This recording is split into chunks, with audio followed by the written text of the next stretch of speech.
गर्मियों की एक अंधेरी रात थी। चारों ओर सन्नाटा पसरा हुआ था। चांद बादलों में छिपा हुआ था और हल्की हल्की ठंडी हवा पेड़ों को हिला रही थी। गांव के किनारे पर एक पुराना घना जंगल था, जिसके बारे में लोग कहते थे कि वहां जाने वाला कभी लौटकर नहीं आता।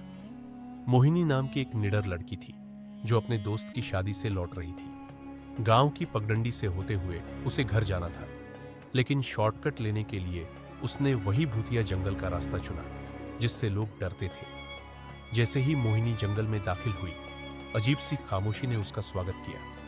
पेड़ों की शाखाएं मानो किसी अदृश्य ताकत से हिल रही थी। अचानक उसे ऐसा लगा जैसे कोई उसके पीछे पीछे चल रहा है। वह रुक गई, लेकिन कोई आवाज नहीं आई। मोहिनी ने अपने कदम तेज कर दिए।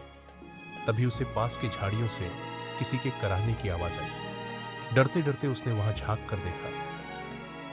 एक सफेद साया पेड़ के तने से लगा खड़ा था। उसकी लाल जलती आंखें मोहिनी को घूर रही थी। मोहिनी की चीख निकल गई, एक दिल दहला देने वाली चीख जो पूरे जंगल में गूंज गई। वह चीखते हुए भागने लगी, लेकिन जंगल का रास्ता जैसे बदल गया। हर दिशा एक जैसी दिख रही थी। वह दौड़ती रही, लेकिन हर जगह वही सफेद साया उसके सामने आकर खड़ा हो जाता। मोहिनी की सांसें फूलने लगी। तभी दूर कहीं एक मंदिर की घंटियों की आवाज सुनाई दी। मोहिनी ने पूरी ताकत से उस दिशा में दौड़ लगाई। मंदिर पहुंचते ही वह बेहोश होकर गिर पड़ी। गांव के पुजारी और कुछ लोग उसकी आवाज सुनकर वहां पहुंचे। जब उसे होश आया तो उसने जो देखा वो उसकी रूह तक को कांपने पर मजबूर कर गया। मंदिर के दरवाजे पर वही सफेद साया खड़ा था, लेकिन मंदिर की सीमा पार नहीं कर पा रहा था। पुजारी ने मंत्र पढ़े और साया वहां से गायब हो गया।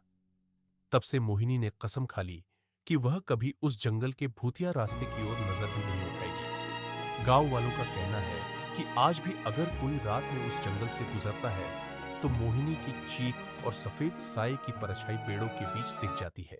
मोहिनी की वो रात डरावने सपनों में बदल चुकी थी। हर रात उसे वही सफेद साया दिखता, वही लाल आंखें, वही सन्नाटा और वही चीखें जो जंगल की गहराई से आती थी। गांव के लोग अब उससे दूर रहने लगे थे। उनका मानना था कि मोहिनी पर किसी आत्मा का साया है। एक दिन गांव में एक साधु आया। उसकी आंखों में गजब की चमक थी और चेहरे पर शांति का तेज। उसने मोहिनी की हालत देखी और कहा, बेटी, तुम्हें उस आत्मा की मुक्ति का कारण बनना होगा। वो आत्मा यहाँ भटक रही है क्योंकि उसकी कोई अधूरी इच्छा है। साधु ने एक तावीज दिया और कहा कि रात के समय मोहिनी को फिर से उसी जंगल में जाना होगा।